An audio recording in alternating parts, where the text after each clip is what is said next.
Nuevamente, buenas tardes, compañeras y compañeros senadores. Con su permiso, señor presidente, este tema lo traía preparado en el marco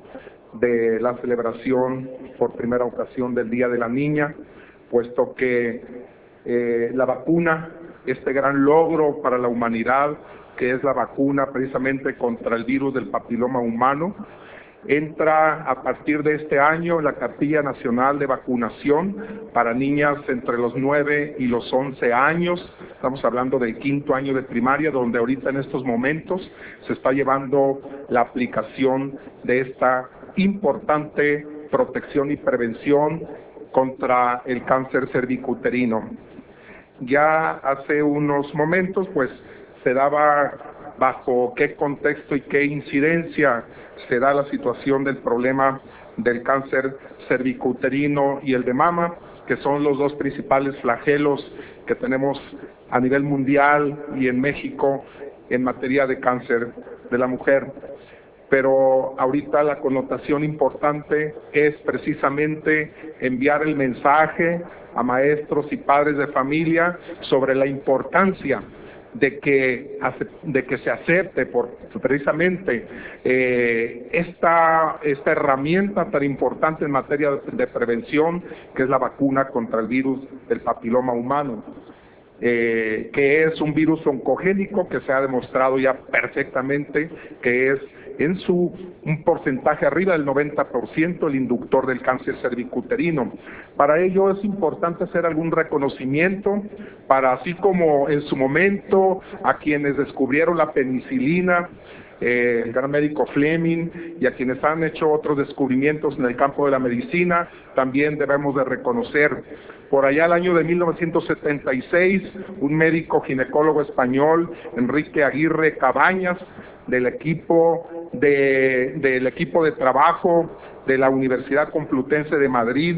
es donde está el profesor Botella Yusia, cuyos textos a quienes somos ginecólogos nos son familiares, puesto que ahí encontramos sapiencia y conocimiento. Bueno, precisamente es en este equipo quienes detectan por primera ocasión y evidencian la relación que hay entre lo que son las verrugas genitales y el virus del papiloma humano que las produce, con la incidencia y la producción de cáncer cervicuterino. A este gran hallazgo se suman otros en universidades de los Estados Unidos y finalmente los doctores Fraser y Chow de la Universidad Queensland de Australia, quienes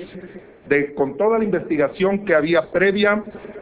logran aislar partículas no infecciosas del virus del papiloma humano y posteriormente fragmentos o partículas proteicas creadas por bioingeniería a partir de proteínas de la cápside, es decir, de la cápsula o envoltura viral, que son precisamente a las que se les encontró que una vez que se aplicaron, bueno, en los animales de experimentación y finalmente en el humano, despertaban la reacción del aparato inmune, provocando pues defensas en contra del virus del papiloma humano, virus, repito, oncogénico y productor del cáncer cervicuterino. Hablando un poco sobre este virus, hay 36 serotipos de transmisión sexual y los más serios, los que provocan en un mayor porcentaje este problema, son los serotipos 16 y 18 y los 6 y 11, que precisamente son los que vienen en el contenido de esta vacuna y son los que están ahorita, van a dar su efecto precisamente al despertar el aparato formador de anticuerpos contra este flagelo. Hablando un poquito más en relación a este virus, bueno, la vacuna del virus del papiloma humano tiene carácter preventivo, no curativo, por eso se está aplicando en las niñas, que no en las que después del inicio de la actividad sexual. Queremos que todas las niñas de México sanas se inmunicen contra la aparición del cáncer cervicuterino, el cual presenta, como ya contemplábamos, alta mortalidad. La vacuna induce una fuerte respuesta de anticuerpos contra la cápside o envoltorio del virus. Su efecto es exclusivamente preventivo sobre nuevas infecciones o aquellas células con cambios premalignos o malignos adecuados en la inclusión del ADN viral en su genoma. La respuesta a la vacuna es, pues, contra la cápsula o envoltorio del virus. Por lo anterior, es que celebramos y felicitamos la decisión del gobierno federal de invertir en la compra de más de 2 millones de vacunas contra el virus del papiloma humano para aplicarlo a niñas entre los 9 y 11 años de edad, con una primera dosis este año y la siguiente el 2013 como refuerzo, por lo que se logrará inmunizar a más de 1 millón de niñas como etapa inicial. La preocupación es que en algunos núcleos o sectores de nuestra población se está observando, y ese es precisamente el mensaje que quiero que quede desde el Senado de la República, se está observando resistencia, principalmente entre algunos padres de familia, por información inadecuada, información confusa, y no están permitiendo que sean vacunadas sus hijas, que sean vacunadas las niñas en esta edad. Es importante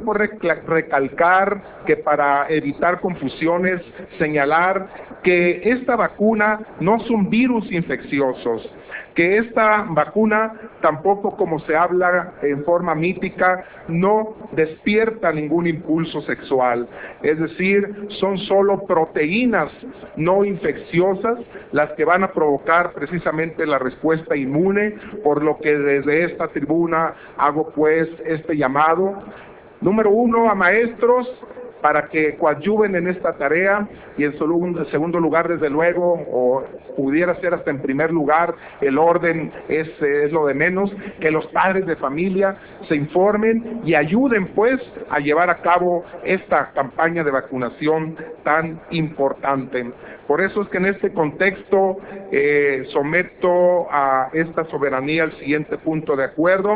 El Senado de la República, a través de su 60ª legislatura, exhorta, uno, a los titulares de la Secretaría de Educación Pública y de Salud, lleven a cabo una intensa campaña de información y difusión de los beneficios de esta vacuna, es decir, la vacuna contra el virus del papiloma humano. Y segundo, a los tutores, madres y padres de familia, colaboren en esta campaña de salud preventiva por ser de beneficio directo para sus hijas y el abatimiento de este flagelo en la próxima generación aquí en nuestra querida patria. Por su atención, muchas gracias.